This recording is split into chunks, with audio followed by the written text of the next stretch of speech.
तो हम फिर से आ गए हैं आज एक नए टॉपिक के साथ, जिसका नाम है रेट्रोफेरेंजियल एब्सेस।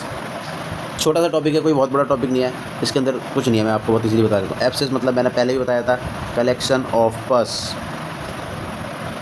अब देखिए, रेट्रोफेरेंजियल स्पेस के अंदर होता ही है कलेक्शन ऑफ पस, बस सारी चीज़ यही है। अब देख लेते हैं रेट्रोफेरेंजियल स्पेस होता कैसा है डायग्राम से।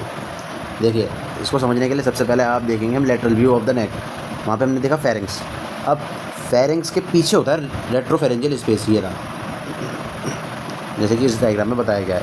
तो इस लोकेशन पे वो एब्सेस फॉर्मेशन होता है, तो जिस वजह से हम कहते हैं रेट्रोफेरेंजियल एब्सेस। अब देखते हैं, नोट्स से पढ़ते हैं। रेट्रोफेरेंजियल स्पेस पहले पढ़ेंगे हम, थोड़ी इसके एनाटॉमी के बारे में जान लें। It is the space lie behind the hypopharynx. It extend from skull base to superior mediastinum. Thoracic 1 से लेकर थोरेसिक 2 लेवल तक होती है। अब इसका डेफिनेशन पढ़ेंगे हम। It is a life threatening condition, ठीक है, पस field infection in the deep tissue behind the back wall of the throat, जिसको हमने कहा है रेट्रोफेरेंजियल स्पेस। मतलब कि वो इन्फेक्शन या वो पस का कलेक्शन कहाँ पर, रेट्रोफेरेंजियल स्पेस में, उसको हम कहते हैं retropharyngeal abscess. It is commonly affected children under the 5 year old age और एडल्ट्स में। और अब हम इसके कोसेस देखेंगे किस वजह से होता है। अपर रेस्पिरेटरी इन्फेक्शन हो रखा हो, डेंटल इन्फेक्शन हो, नेज़ल कैविटी एडिनोइड्स और नेज़ोफेरेंजियल इन्फेक्शन हो, एंडोस्कोपिक ट्रॉमा, एंडोस्कोपी डालते हुए जब किसी को इंजरी हो जाती है उस कारण से हो सकता है। फॉरेन बॉडी जैसे कि फिश बोन कहीं लग गई हो तो जिसकी वजह से इन्फेक्शन हो गया वहाँ पे, फिर वो कलेक्शन हो जाता है पस का। TB of cervical spine.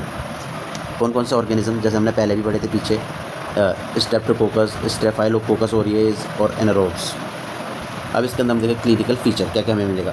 देखो, वहाँ पे बैक्टीरियल इन्फेक्शन है, पस का कलेक्शन है, तो फीवर तो मिलेगा ही, फीवर, सीवियर सोर थ्रोट मिलेगा, ओडोनोफेजिया मिलेगा, drooling of saliva, neck stiffness, difficulty in breathing. और कौन कौन से साइन मिलेंगे हमें, बल्ज इन पोस्टीरियर फेरेंजियल बॉल, टोर्टिकोलाइस और स्टीडोर का मीनिंग क्या है, नॉइजी ब्रीदिंग।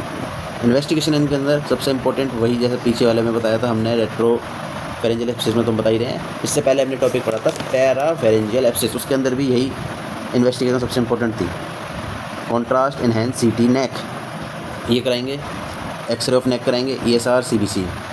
कॉम्प्लिकेशन क्या क्या आ सकती है, वही complication, airway obstruction, aspiration of कफ, मीडिया स्टेनाइटिस, septicaemia, internal jugular vein thrombosis. Treatment life threatening है तो पहले हॉस्पिटलाइजेशन कराएंगे, फिर एयरवे मैनेजमेंट करेंगे, एंटीबायोटिक देंगे IV फ्लूइड के ज़रिए, और सर्जिकल प्रोसीजर में क्या है, इंसिजन एंड ड्रेनेज। तो ये टॉपिक यहीं पे ख़त्म होता है।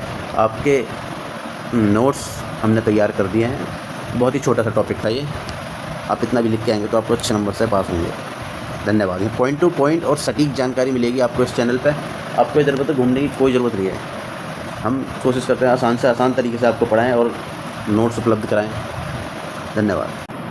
अगर आपको ये वीडियोस अच्छे लगते हैं तो आप इसको शेयर कर सकते हैं, सब्सक्राइब कर सकते हैं, लाइक कर सकते हैं।